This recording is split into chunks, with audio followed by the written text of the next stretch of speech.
Hai, Assalamualaikum warahmatullahi wabarakatuh.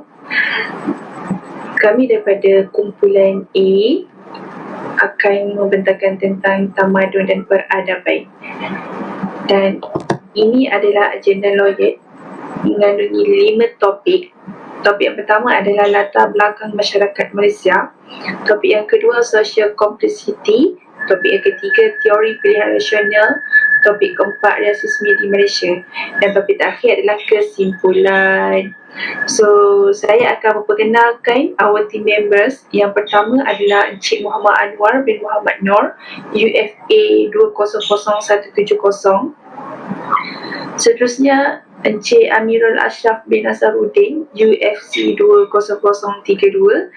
Dan seterusnya adalah saya sendiri, Nur Ashkin binti Ismail, UFF 20090. Dan akhir sekali, Encik Muhammad Naufal Aiman bin Azhar, UFA 20096. Dan seterusnya, saya akan memperkenalkan Encik Muhammad Anwar bin Muhammad Noor akan membentangkan tentang latar belakang tamadun dan peradaban. Latar belakang etnik di Malaysia. Di Malaysia, perjuangan untuk memperolehi kemerdekaan dan meneruskan kemerdekaan adalah sentiasa seiring dengan susul galur sejarah pengembangan hubungan etnik sendiri.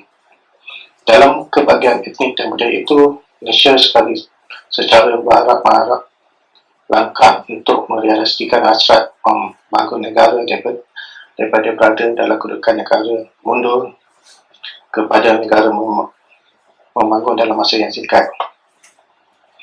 Sehingga kini, Malaysia masih lagi kekal sebagai negara perwakilan kaum yang secara harmoni serta menikmati hasil ekonomi secara bersama. Bagaimanapun, isu-isu seperti keadilan bahagian ekonomi, isu hak kesetaraan, isu pergauman, isu agama dan sebagainya yang berhubung dengan isu masyarakat berbagai bangsa kadang-kadang turut mewarnai perkembangan hubungan etnik di Malaysia. Kepentingan hubungan etnik mengembangkan sikap masyarakat dan ikatan kemasyarakatan dalam kehidupan masyarakat majmuk dan pelbagai kaum. Ianya akan memberi kefahaman tentang sejarah kewujudan masyarakat perwakilan kaum kesan daripada sejarah kolonialisme. Hubungan etnik juga memperangi perancangan sosial, ekonomi dan politik sesebuah negara. Pembentukan masyarakat majmuk zaman Kesultanan Melaka dahulu susul jalur sejarah membuktikan kehebatan Empayar Melaka sebagai pertemuan perdagangan seluruh dunia sehingga terkenal dengan geran dan Venice of Asia.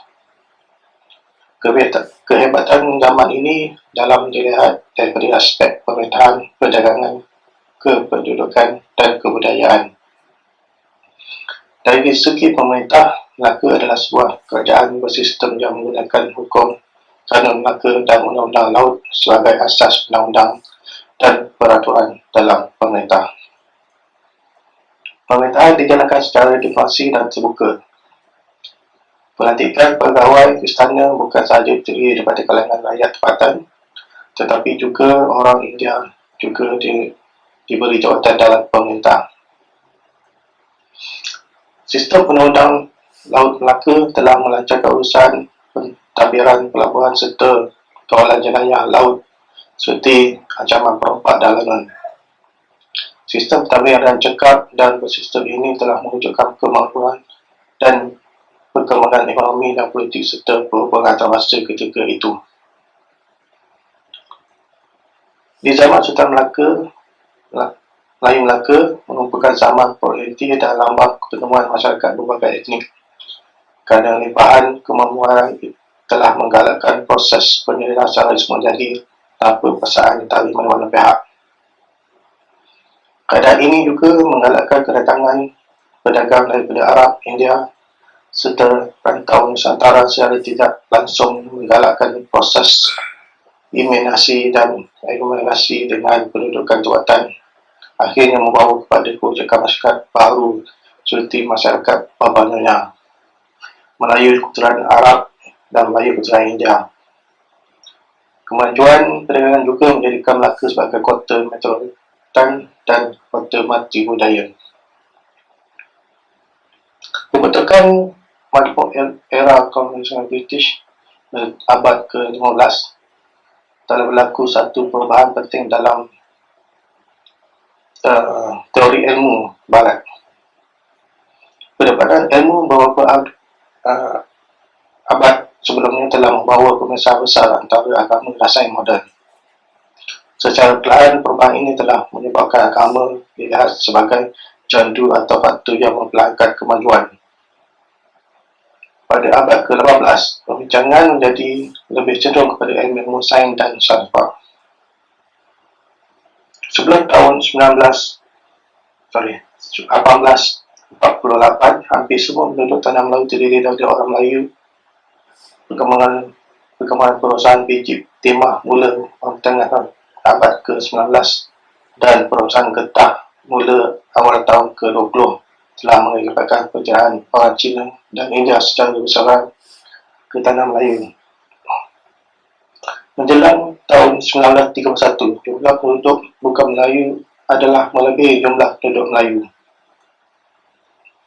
Keberadaan kaum yang mengekalkan kebudayaan masing-masing telah melahirkan satu masyarakat majmuk di tanah Melayu.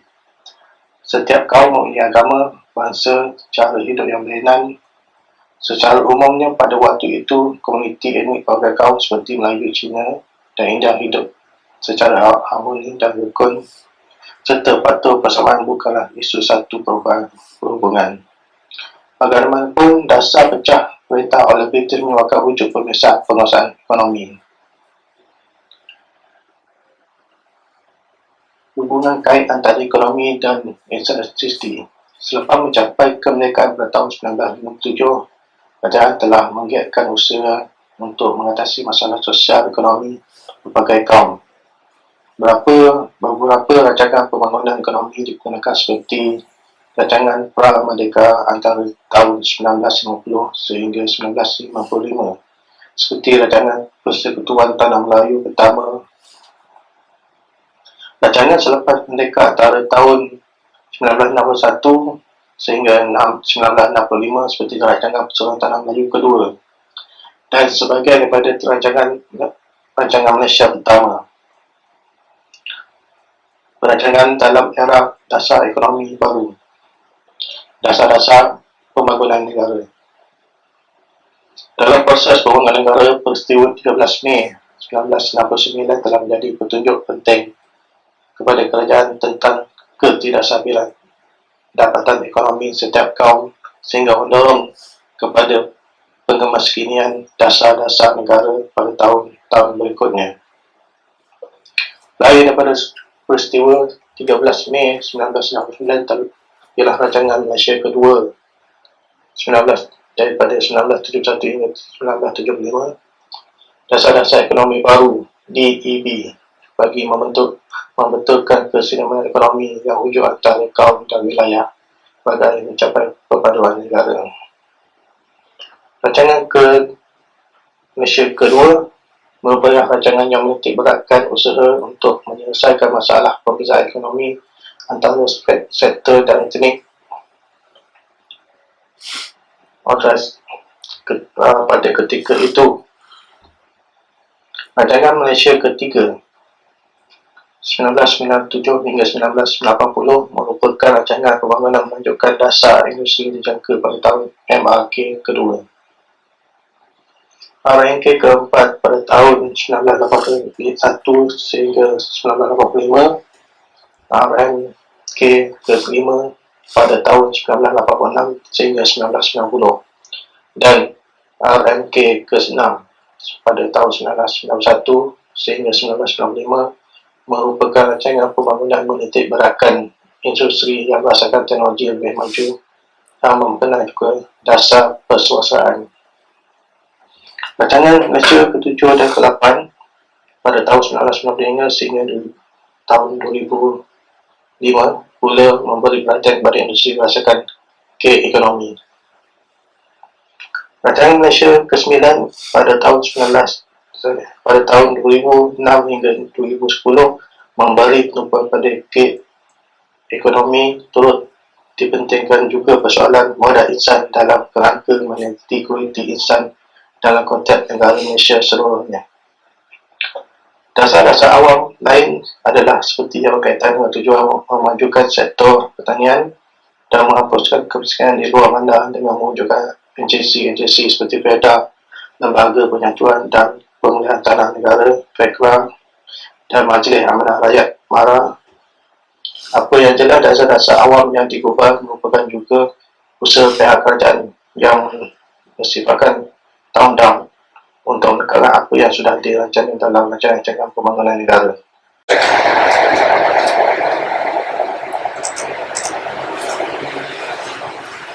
Assalamualaikum dan salam sejahtera.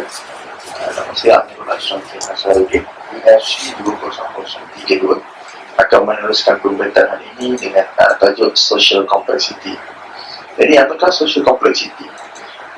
Social Complexity ataupun kerumitan sosial adalah kajian mengenai fenomena kewujudan manusia dalam pengizahan konflik bersenjata, pergerakan politik, amalan perkahwinan, bencana alam dan lain-lain. Kemungkinan dan lain-lain, kemungkinan susunan hubungan antara fenomena yang berbeza itu, manakala dalam sosiologi, kerumitan sosial adalah kerangka konseptual yang digunakan dalam analisis masyarakat. Definisi contemporary mengenai kerumitan dan sains didapati berkaitan dengan teori sistem di mana fenomena yang dikaji mempunyai banyak bahagian dan banyak kemungkinan susunan hubungan antara bahagian-bahagian tersebut.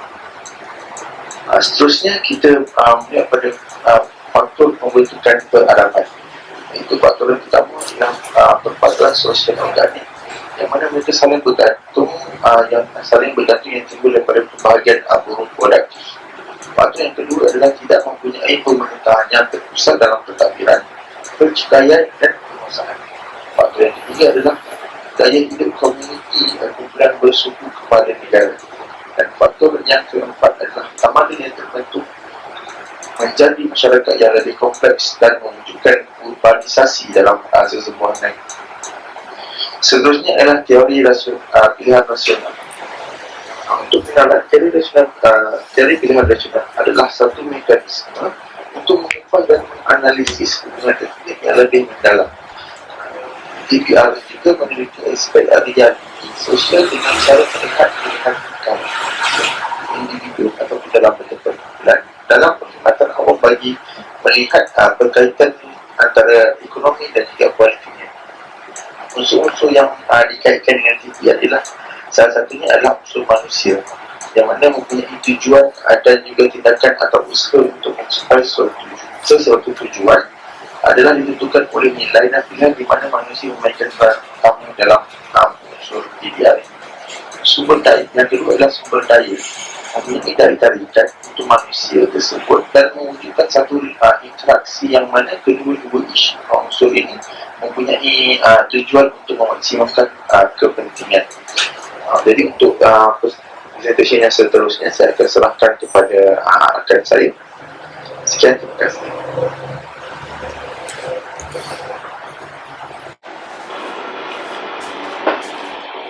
Teori pilihan rasional tentang hubungan etnik dan kaitannya dengan masyarakat Indonesia. Infografik TPR. Teori pilihan rasional atau TPR adalah satu mekanisme untuk mengupas dan menganalisis hubungan etnik dengan lebih mendalam. TPR meneliti aspek realiti sosial dengan cara melihat pilihan tingkah laku manusia, individu ataupun kumpulan dalam perkhidmatan awam bagi melihat berkaitan antara ekonomi dan politik. Terdapat dua unsur dalam teori TPR, iaitu manusia dan sumber daya. Manusia mempunyai tujuan dan juga tindakan atau usaha untuk mencapai sesuatu tujuan adalah ditentukan oleh nilai dan pilihan di mana manusia memainkan peranan utama. Sumber daya mempunyai daya tarikan untuk menarik manusia tersebut dan mewujudkan satu interaksi yang mana kedua unsur ini mempunyai tujuan untuk memaksimumkan kepentingan. Masyarakat Malaysia merupakan sebuah masyarakat yang berbilang kaum. Malaysia merupakan sebuah negara yang boleh dijadikan contoh kepada negara-negara lain, terutamanya dari aspek perpaduan antara kaum. Di Malaysia, terdapat lebih daripada 40 etnik termasuk etnik Sabah dan Sarawak, tetapi masih boleh hidup aman di bawah satu bumbung. Ini kerana menurut Jabatan Kehakiman Negara, perkara 1 dalam Perlembagaan Persekutuan yang menyentuh tentang perkara kebebasan beragama telah menjelaskan setiap orang berhak mengenuti dan mengamalkan agamanya. Dan perkara 3 yang menjelaskan Islam ialah agama bagi persekutuan. Tetapi agama-agama lain boleh diamalkan dengan aman dan damai di mana-mana bahagian persekutuan. Rasisme di Malaysia. Konsep ras seringkali digunakan bersama etnik. Walaupun konsep etnik dan ras mempunyai perbezaan yang nyata, konsep ras juga melahirkan konsep lain yang penting dan agak negatif, iaitu rasisme. Faktor-faktor yang terdapat dalam rasisme ialah prasangka, perkauman, diskriminasi, dan stereotip. Bagaimana rasisme dapat dikurangkan? Salah satunya ideologi pertama. Rakyat Malaysia seharusnya menghindari sebarang tindakan yang boleh mencetuskan provokasi kaum. Yang kedua, ideologi kedua. Perayaan multirasial diraikan bersama. Yang ketiga, ideologi ketiga, menyemarakkan perpaduan melalui sukan. Keempat, ideologi keempat, penyerapan nilai-nilai budaya dan warisan dalam kalangan masyarakat. Semua ideologi ini perlu diterapkan dalam kalangan masyarakat hari ini.